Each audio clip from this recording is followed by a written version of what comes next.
Bismillahirrahmanirrahim. Assalamualaikum warahmatullahi wabarakatuh. Alhamdulillahi rabbil alamin. Wal 'aqibatu lil muttaqin wala 'udwana illa 'alal zalimin. Asyhadu an la ilaha illallah wahdahu la syarika lah. وأشهد أن محمدًا عبده ورسوله وصفيه وخليله. اللهم صل وسلم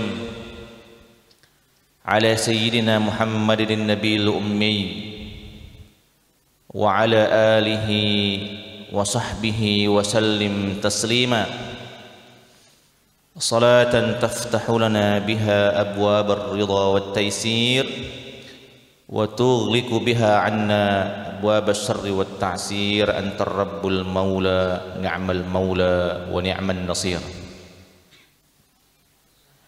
اللهم ربنا إنا نسألك علما نافعا ورزقا طيبا وعملا متقبلا برحمتك يا أرحم الراحمين. معاشر المسلمين والmuslimat, mudah-mudahan ada ibu-ibunya di belakang yang dirahmati oleh Allah Subhanahu wa taala. Alhamdulillah, bersyukur kepada Allah Subhanahu wa taala.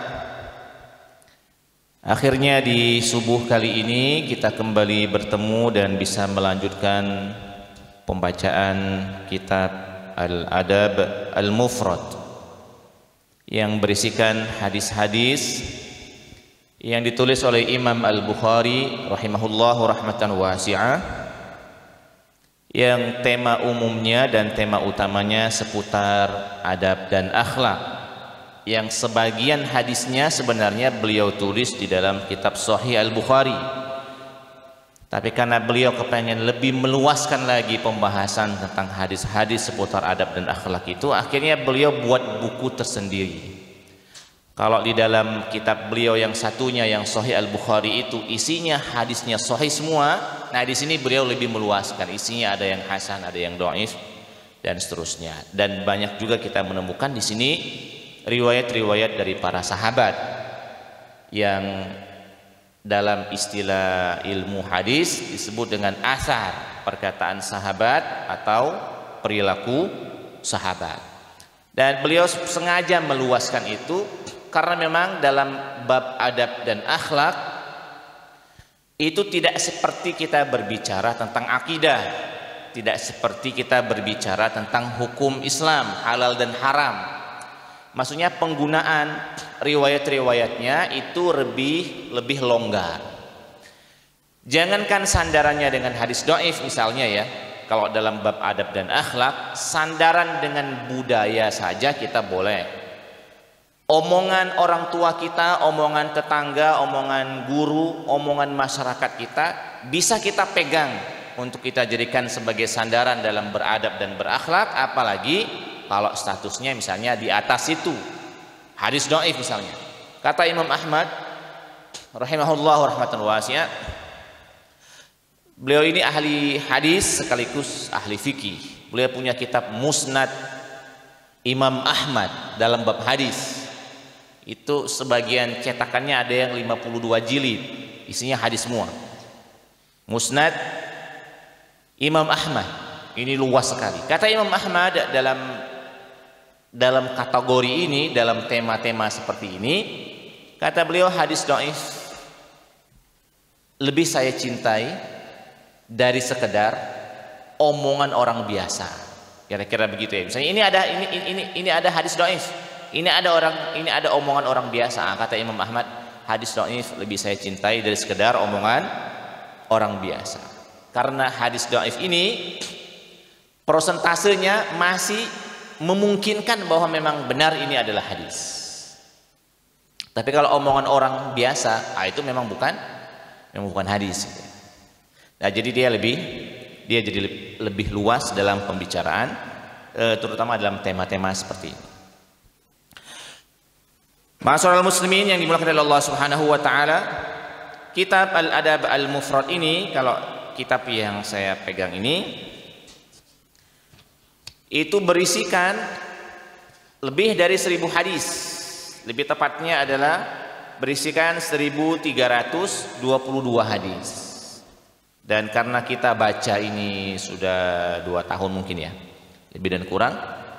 Sekarang ini kita sudah masuk dalam bab-bab akhir. Sekarang ini kita sudah masuk dalam hitungan hadis yang ke 1287. Berarti masih ada sekitar 100-an hadis lagi lah kira-kira ya. Ya mudah-mudahan apa yang sudah kita dengar, apa yang sudah kita simak, apa yang sudah kita baca, ya sedikit banyak ini memberikan pengaruh terutama dalam cara kita berpikir untuk kemudian ini turun ke hati lalu kemudian turun ke perilaku kita masing-masing. Nah, ma'asyiral muslimin yang dimuliakan oleh Allah Subhanahu wa taala wal muslimat, tentunya kita akan baca beberapa hadis pada subuh kali ini dan mudah-mudahan ada manfaatnya untuk saya pribadi dan untuk kita semua yang hadir, juga untuk teman-teman yang menyaksikan tayangan ini di media sosial. Hadis yang pertama, bismillahirrahmanirrahim. Haddatsana Ismailu qala haddatsani Malik an Abi Zinad anil A'raj an Abi Hurairah radhiyallahu anhu anna Rasulullah sallallahu alaihi wasallam qala. Hadis ini diriwayatkan oleh Imam Al-Bukhari atau oleh sahabat Abu Hurairah radhiyallahu anhu, bahwa Rasulullah sallallahu alaihi wasallam bersabda, "Iyyakum wazzanna." Janganlah atau jauhilah oleh kalian semua segala buruk sangka. Az-zann, jauhilah oleh kalian segala bentuk buruk sangka. Sebenarnya zon itu arti dasarnya dugaan. Tapi dugaan itu ada dua, ada dugaan baik, ada dugaan buruk. Nah, yang harus dijauhkan itu adalah dugaan buruk. Kalau dugaan baik, boleh-boleh saja. Misalnya kita menduga bahwa semua orang yang hadir pada sholat subuh kali ini orang baik semua gitu kan. Walaupun kita nggak tahu maksud, niat dan maksud masing-masing saat masuk ke masjid ini. Tapi secara umum kalau ada orang yang masuk masjid, dia sudah berwudu, dia sudah berpakaian yang bagus, kita mengutamakan dugaan yang bagus. Walaupun kita tidak kenal dengan orang itu, walaupun orang itu misalnya jarang hadir di sini, kita dugaannya adalah dugaan yang bagus. Iyyakum wazzanna, jauhilah oleh kalian semua segala buruk sangka. Fa inna dhanna akdzabul hadits, karena buruk sangka, dugaan-dugaan yang negatif itu adalah setinggi-tingginya kebohongan. Setinggi-tingginya kebohongan. Berikutnya, wala tajassasu, dan jangan pulalah kalian, ini kata Rasul ya, maksudnya saat saya mengucapkan kalian itu bukan kata saya, ini kata Rasul. Ini untuk saya juga maksudnya. Wala tajassasu, dan janganlah kalian mencari-cari aib seseorang. Mencari-cari aib seseorang. Kalau mencari-cari kebaikan seseorang, boleh-boleh saja dalam bab motivasi.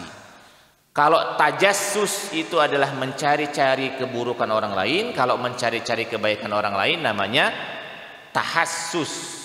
Cuma beda di jim saja, jim sama ha.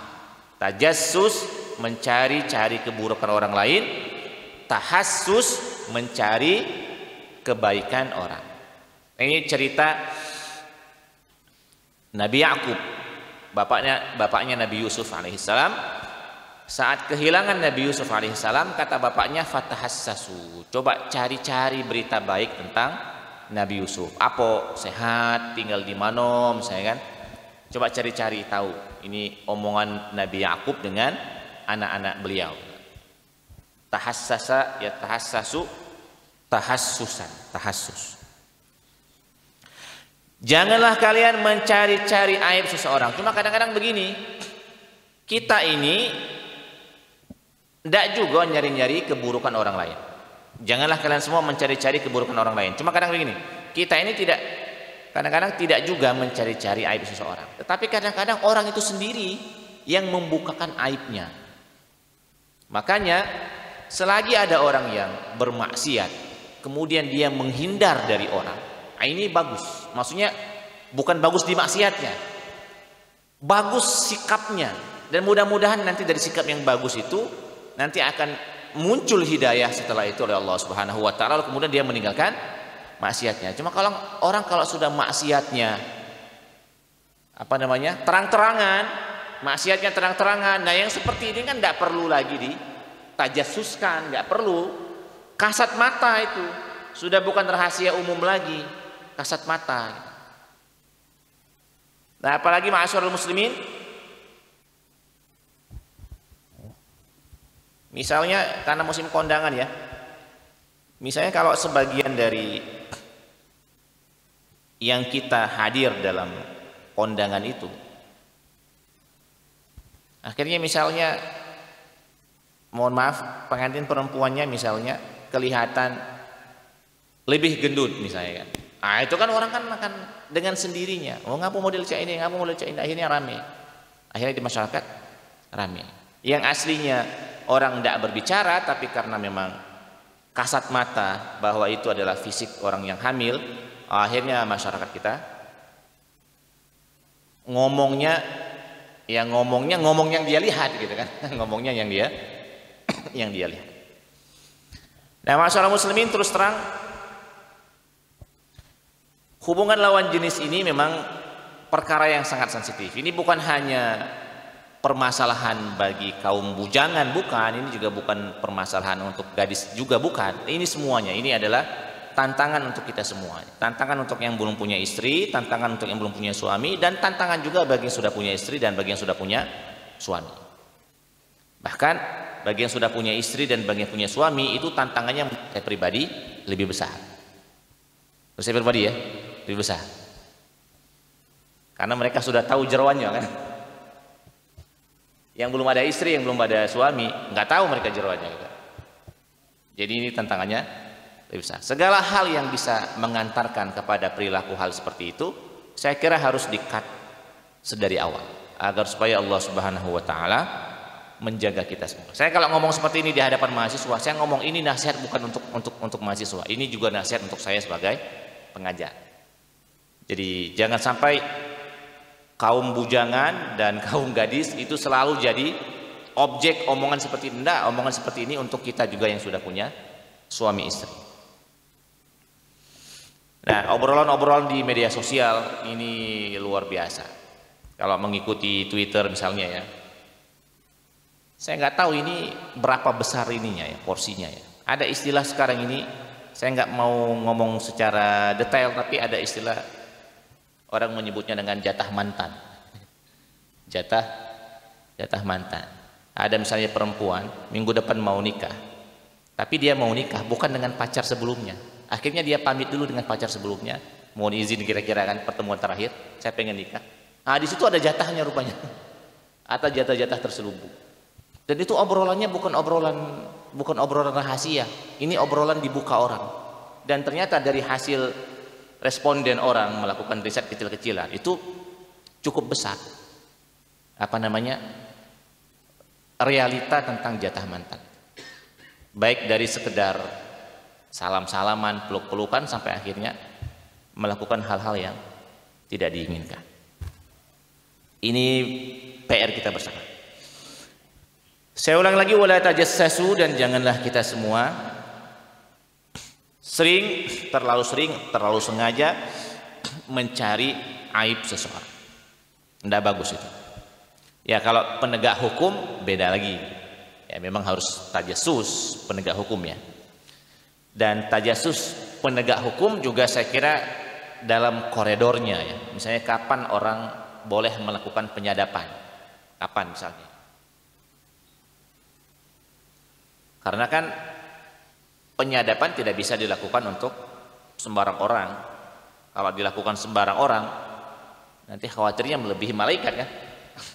Jadi tugas aparat dikhawatirkan melebihi malaikat.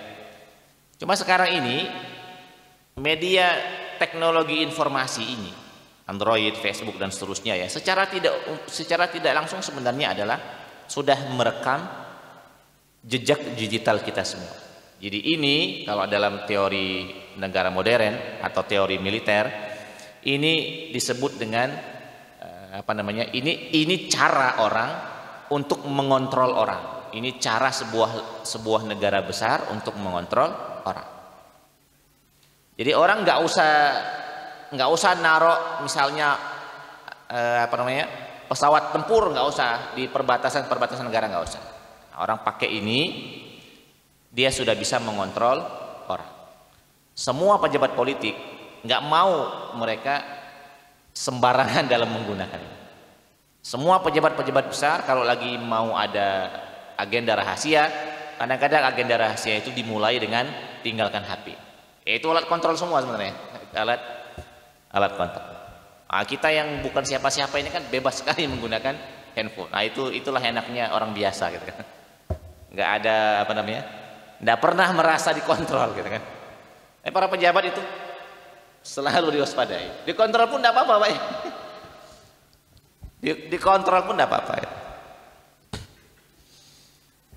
Wala tajassasu. Berikutnya kata Rasulullah SAW, wala tanafasu, dan janganlah kalian semua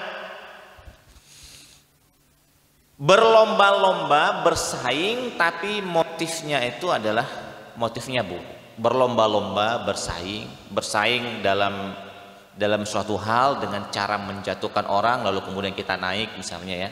Nah, modelnya jangan seperti itu. Wala tanafasu. Dan tentunya kalau bersaing dalam bab kebaikan, sangat boleh sekali. Al munafasah fil khairi, bersaing berlomba dalam berbuat kebaikan, bagus. Misalnya ada yang ngomong, Pak Ketua, saya hari ini semen 10 sak. Yang satu ada ngangkat lagi, saya 15 sak. Yang satu angkat lagi, saya 20 sak. Itu boleh-boleh saja, bahkan bagus. At-tanafus fil khair. Sekali waktu Rasulullah SAW di subuh seperti ini dalam bab motivasi, bertanya kepada para sahabat, siapa yang di subuh ini berpuasa sunnah? Ini pertanyaan umum. Karena Rasul nanyanya umum, akhirnya para sahabat juga menjawabnya umum. Pada waktu itu yang angkat tangan Abu Bakar As-Siddiq radhiyallahu anhu, saya ya Rasulullah puasa sunnah. Pertanyaan kedua, siapa yang di subuh kali ini bersedekah? Bayangkan ini pertanyaan. Siapa yang di subuh kali ini sudah bersedekah? Abu Bakar angkat tangan lagi, saya ya Rasulullah. Ini berarti kan Rasulullah angkat tangan kelihatan sama sahabat yang lain. Kemudian pertanyaan ketiga kata Rasulullah, siapa yang di subuh ini, pokoknya sampai subuh ini dia sudah menjenguk orang sakit. Oh, siapunian kan, jenguk orang sakit di subuh ini kan? Tidak ada yang angkat tangan. Abu Bakar As-Siddiq radhiyallahu anhu angkat tangan lagi, saya ya Rasulullah. Sahabat-sahabat yang lain, ada Umar bin Khattab, ada Utsman bin Affan, itu melihat Abu Bakar As-Siddiq angkat tangan seperti itu, kira-kira ya omongan mereka, ini luar biasa, tidak tersaing kan. Walaupun sebenarnya Abu Bakar As-Siddiq itu secara duit, secara harta itu staratannya memang menengah ke atas, cuma masih banyak sahabat yang lain, masih banyak sahabat Utsman bin Affan dan seterusnya. Tapi semangat beliau dalam ibadah-ibadah seperti ini, ibadah ritual maupun ibadah sosial, itu mengalahkan sahabat-sahabat yang lain. Nah, ma'asyiral muslimin, ini namanya munafasah fil khair. Maka wajar kata Rasulullah sallallahu alaihi wasallam dalam salah satu hadisnya, nanti umat Rasulullah sallallahu alaihi wasallam ini akan masuk surga, kira-kira ya. Nanti akan ada yang masuk surga lewat pintu khusus, dan pintu khusus itu adalah amalan unggulan yang pernah dia lakukan di muka bumi. Kalau amalan unggulannya misalnya berjihad, Nah, dia masuk pintu surga lewat pintu jihad kira-kira. Kalau amalan unggulannya adalah puasa, dia sering puasa wajib, puasa sunnah sering dia lakukan. Nah, dia nanti akan dipanggil oleh Allah Subhanahu wa taala lewat pintu puasa. Begitu seterusnya pintu sedekah, begitu seterusnya pintu-pintu yang lain. Pada waktu itu Abu Bakar Siddiq radhiyallahu anhu bertanya, wahai Rasulullah, kira-kira ini pertanyaan model-model pertanyaan lepas lah ya. Wahai Rasulullah, kata Abu Bakar Siddiq, ada nggak nanti orang dari umatmu yang akan masuk surga dari pintu mana saja yang dia inginkan? Maksudnya dia dipanggil semua dari pintu mana saja. Kata Rasulullah SAW, ada. Dan saya berharap, kata Rasul, salah satunya adalah engkau, wahai Abu Bakar As-Siddiq. Jadi Abu Bakar As-Siddiq itu insya Allah kira-kira ya, kalau masuk surga dari pintu mana dia masuk, bisa. Ya mudah-mudahan kita masuk lah ya. Maksudnya masuk satu di antara pintu-pintu itu. Tidak usah di surga Firdaus, tidak usah nian. Surga nomor 3 jadilah, surga nomor 4 jadilah. Ibarat kita masuk dalam sebuah acara, ada gubernur misalnya ya, ada menteri. Tidak usahlah kita masuk di ruangan dekat menteri, tidak usah. Di pojokan-pojokan itu jadilah itu gitu kan. Nah, ini kita sadar diri gitu kan, bahwa surga Firdaus itu walaupun memang selalu kita impi-impikan, tetapi pada akhirnya kita sadar diri. Yang penting pokoknya masuk surga gitu. Yang penting masuk surga. Mungkin begini ya, mungkin kita tuh tidak lemah hati mungkin ya. Kalau misalnya nanti berdampingan dengan Abu Bakar As-Siddiq, tidak lemah. Kira-kira ya, dah level. Nanti berdampingan dengan Umar bin Khattab. Siapa nih yang kira-kira aku ini kan? Sebenarnya itu sudah tercermin di dalam keseharian kita. Kalau ada orang sedekah saja misalnya ya, Yasin tahlil, suruh masuk ke dalam, kadang-kadang kita nggak mau. Masuk, naik. Ini rumah panggung, diatur nih. Masih cukup ini untuk 20 orang lagi. Kita yang merasa bukan siapa-siapa ini, petugas bukan, kira-kira kan. Pakaiannya juga bukan yang bagus-bagusnya, kadang-kadang pakai kaos misalnya kan. Kadang-kadang enggak pakai peci, oi malu nak naik ke pucuk kan. Malu. Sadar diri, akhirnya kita tetap duduk di bawah di kursi itu. Kita sadar diri. Ya wong makan kita melok makan kan. Walaupun dipanggil bukan nomor 1 makan itu kan. Makan itu dipanggil jamaah yang pucuk dulu makan, setelah itu baru jamaah yang lain. Itu saja sudah sangat luar biasa. Jadi dalam bab masuk surga itu, saya sebenarnya secara pribadi setuju dengan Kiai Haji Gus Bahuddin ya. Beliau sering ngomongnya penting masuk surga. Yang penting masuk surga. Kita nak sampai pada level Firdaus itu mungkin levelnya terlalu jauh. Ya walaupun tetap ya, maksudnya tetap kita sangat boleh mengimpikan, berusaha dan seterusnya. Tetapi kira-kira kalau kita baca di keseharian para sahabat Rasulullah SAW, as-syuhada, as-salihun itu ya, rasa-rasanya jauh sekali kita dari mereka. Jadi yang penting kita bertemu nanti di surga gitu. Surga yang paling akhir. Yang di sana bisa ketawa-ketawa gitu kan. Kita nak ketawa dekat Nabi kan semua. Nah, ini masuk indra lain semua kan. Nabi samping gitu kan, ada almak lah kan. Kalau kita ketawa di pojokan situ, enggak jadi masalah gitu kan. Makan enggak pacak banyak, malu kan kita dekat Nabi kan malu. Di situ sohojian gitu kan. Itu sohojian gitu. Ibarat di bumi yang di depan sini wong enggak merokok. Malu. Di situ banyak gitu kan. Grup sehojian gitu. Itu ma'asyiral muslimin. Yang penting kita memastikan dulu 50% plus 1 itu ya. Fa amma man saqulat mawazinuhu fahuwa fi 'ishatir radiyah. Yang amalan kebaikannya lebih berat daripada amalan keburukannya, itu yang harus kita pastikan. Tapi kalau seandainya fa amma man khaffat mawazinuhu, yang nilai keburukannya lebih berat daripada nilai kebaikannya, ini yang kita tidak bisa memastikan. Fa ummuhu hawiyah wa ma adraka ma hiya narun hamiyah. Berikutnya kata Rasulullah SAW, Wala tadabaru, janganlah kalian semua saling membelakangi. Kalau duduk saling belakangi cak ini kan. Dan kalau saling jenggot tadi kan. Jangan saling membelakangi. Ya maksudnya jangan saling membelakangi, itu motifnya adalah motif kebencian. Motifnya adalah motif kebencian. Oh, wong salaman mak ini kan. Janganlah salaman mak ini kan. Jenggot nih kan wong salaman. Melengos. Salaman gitu kan. Makanya ada sebagian dari kitab-kitab lain menyebutkan Rasulullah SAW itu kalau berbicara dengan orang itu tidak pernah begini. Berbicara itu begini. Kalau kita kan tidak, Pak Haji, oh gitu kan, kepalanya melengos kan, kepalanya melengos gitu kan. Nah itu kalau diagu inian 100% dengan tubuh kita, lawan bicara itu. Itu lain rasanya teman, lain rasanya. Pejabat misalnya ngagu inian staff kalau ngomong, oh itu lain rasanya. Orang tua ngomong dengan orang muda ngomong dengan orang tua, diagu inian model seperti ini, 100% dengan wajahnya, itu memang beda rasanya beda, punya cita rasanya tersendiri gitu. Dan nanti tanggapan orang akan berbeda. Orang ini punya etiket. Orang ini punya attitude. Wala tadabar. Berikutnya kata Rasulullah SAW, wala tahasadu, dan janganlah kalian saling hasad.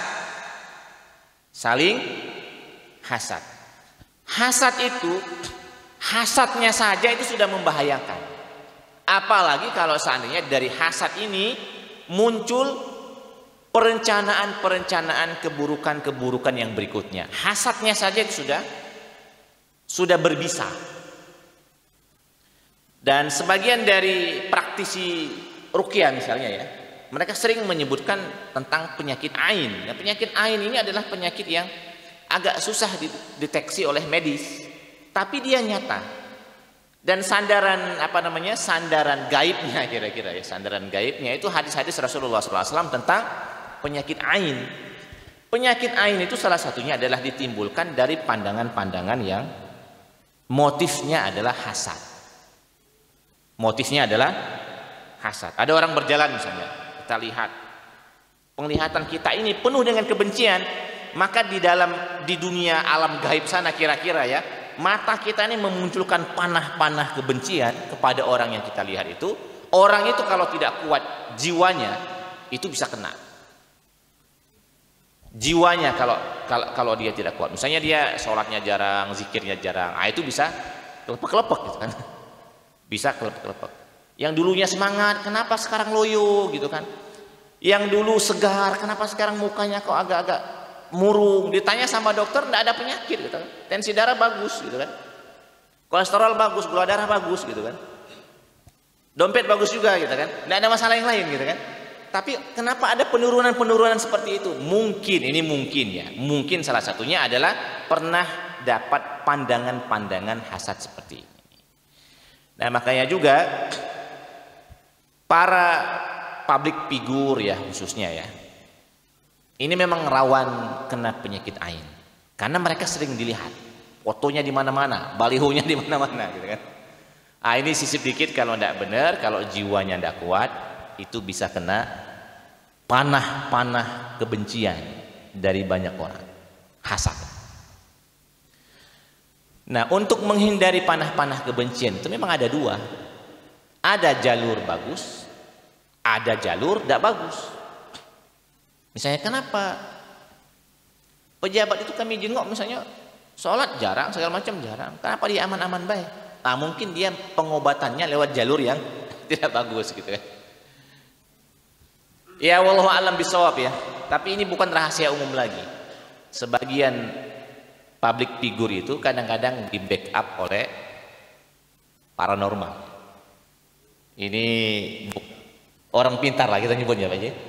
Di backup oleh orang pintar. Ini yang saya sebut dengan ini jalur yang tidak bagus. Kalau jalur bagus itu ringan sebenarnya, Tapi berat memang melakukannya. Ya itu tadi, bagaimana caranya kita dekat dengan Allah Subhanahu wa taala. Kira-kira kalau ada zikir maksurat, kalau sudah jadi pejabat, jangan maksurat kecil lagi. Yang kita baca setelah sholat tadi, itu maksurat kita masyarakat kecil ini. Nanti kalau sudah jadi orang agak besar dikit, maksuratnya lebih panjang lagi.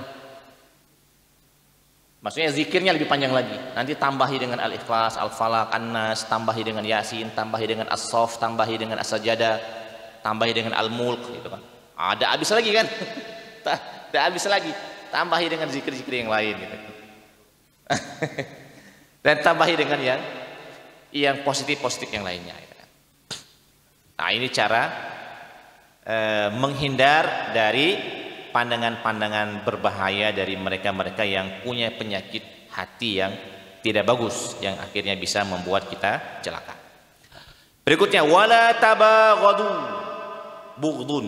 Janganlah kalian semua saling memarahi. Ya, saling memarahi tentu sekali lagi ya dalam motif yang tidak bagus, saling memarahi.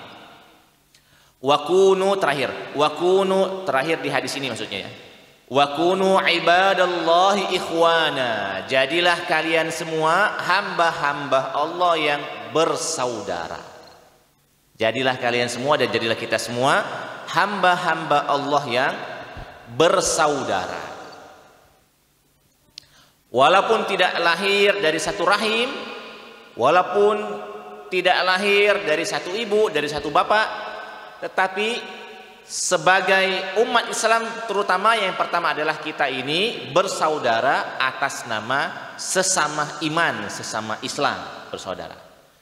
Yang berikutnya, atas nama bangsa Indonesia kita ini adalah bersaudara atas nama kita satu negara, satu bangsa.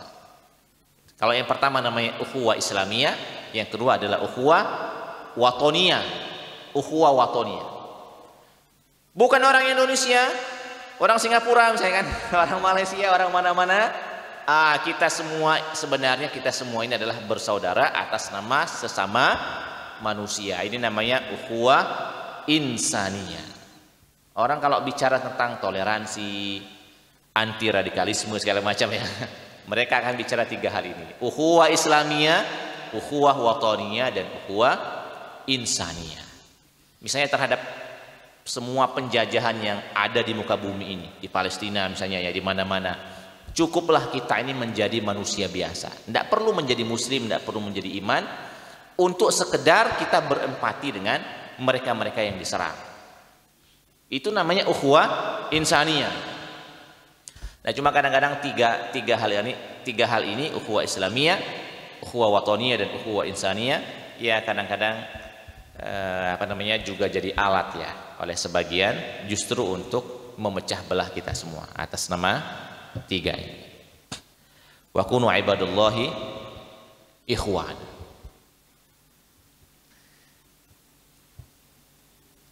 Semalam di seputaran dekat rumah kami ya, di Mata Merah itu ada orang pesta kan, sekitar kelang 4 atau 5 rumah dari kediaman kami. Itu suaranya lebih kencang daripada suara azan dan lebih lama daripada suara azan.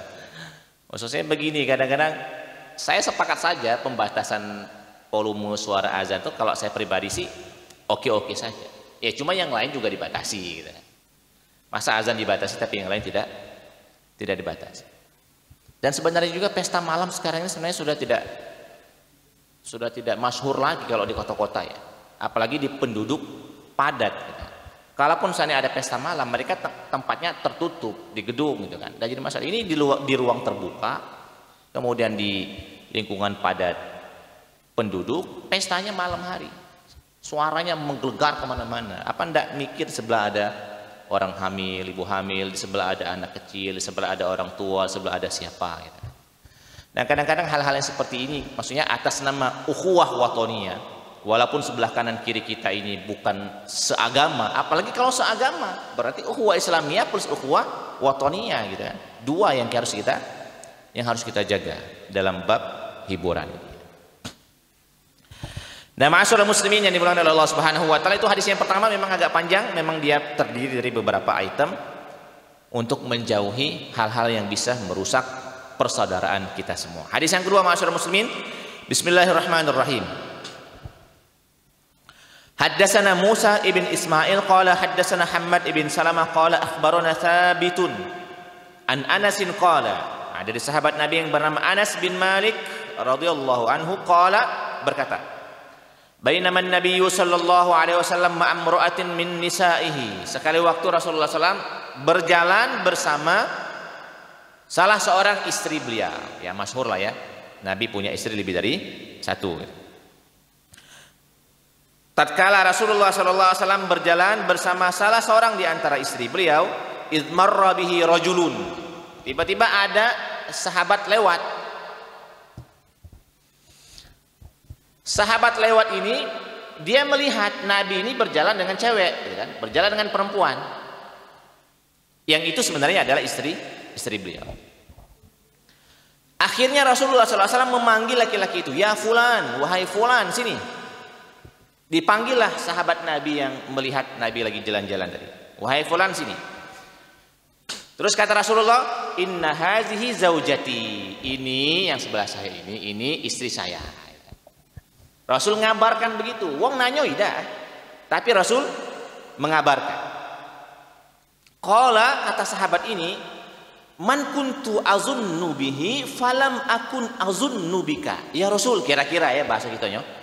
Walaupun tidak dikabarkan, tidak mungkin lah kira-kira aku ini bakal ngomong siapa cewek dekat Rasul ini, kan tidak mungkin lah kira-kira. Kalau seandainya yang saya lihat bukan Rasul, yang lain mungkin gitu kan, akan ada dugaan-dugaan siapa cewek yang di gendingnya itu misalnya kan. Itu kalau bukan Rasul, tapi karena engkau ya Rasulullah, tidak mungkinlah saya akan berpikir seperti itu. Ini kata para sahabat ini, kata sahabat ini. Lihat bagaimana jawaban Rasul.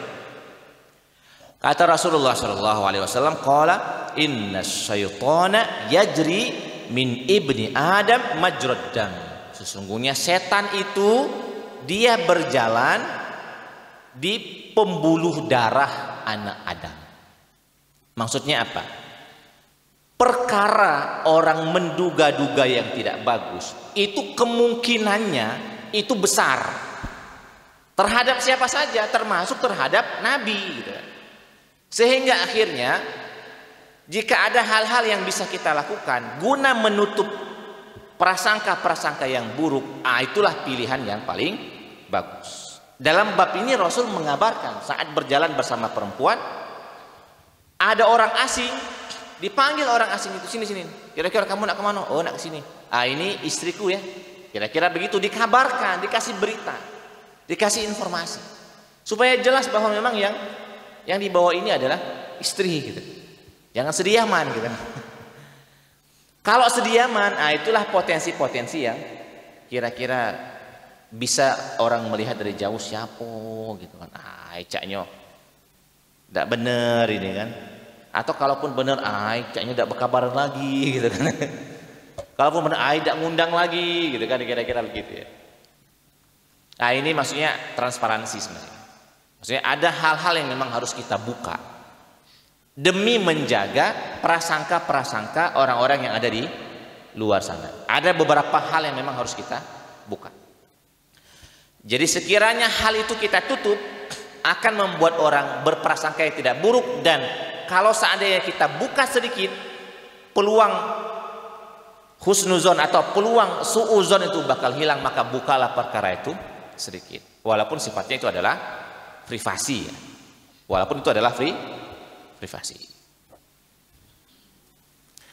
Terus terang misalnya begini, saya pribadi ya, ini terhadap sahabat satu satuan kerja dengan saya.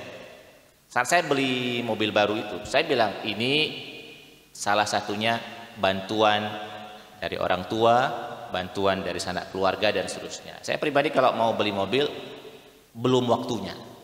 Itu saya ungkapkan kepada sebagian sahabat, biar jangan menduga-duga dari mana beliau ini beli mobil ini, sedangkan pegawai baru kan di lingkungan kerja ini kan. Itu yang pertama. Yang kedua, walaupun mereka yakin bahwa misalnya kita beli mobil ini ya memang ini adalah duit kita, minimal mengurangi rasa dengki. Oh berarti dia ini ditolong wong, kira kami berduit nih kan. Uang kita ini kan kadang-kadang agak sensitif dengan uang berduit ini kan.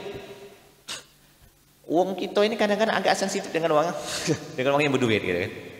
Nah, kira-kira kalau dibukakan, oh berarti dia ini masih buntu, cuma dibantu uang beli mobil ini kan.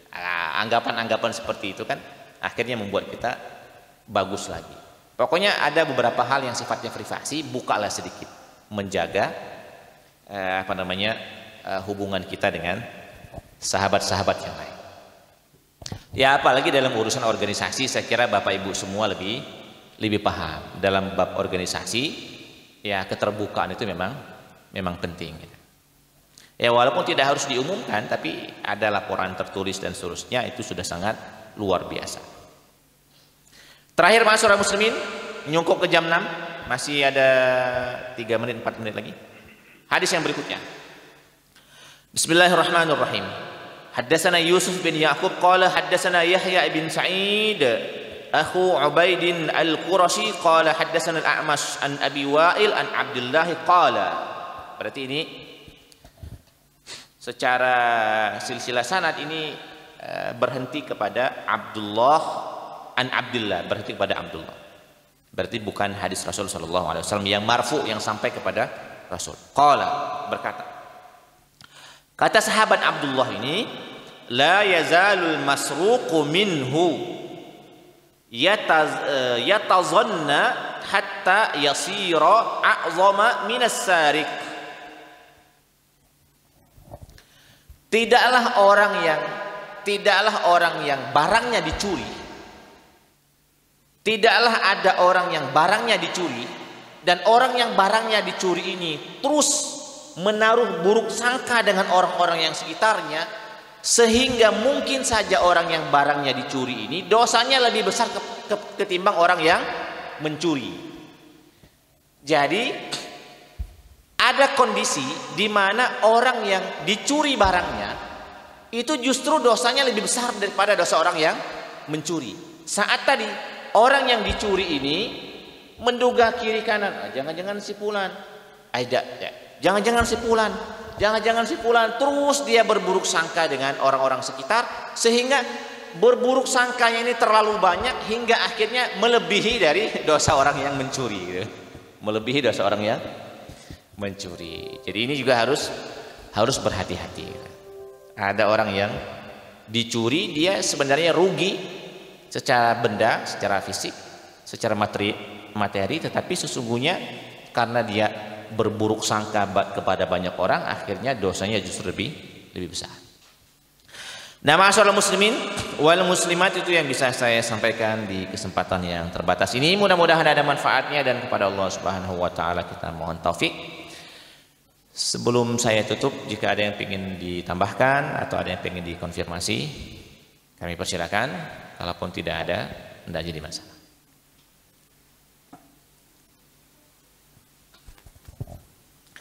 Ibu-ibu boleh, ibu-ibu nanya Syawal juga boleh. Masih di bulan Syawal kan? Ya, Pak Ibrahim. Katakan. Paham nggak lah? Mungkin cukup ya. Nanti setelah ini mungkin kita bisa ngobrol bersama. Subhanakallahumma rabbana wa bihamdika asyhadu an la ilaha illa anta wa astaghfiruka wa atubu ilaik. Assalamualaikum warahmatullahi wabarakatuh.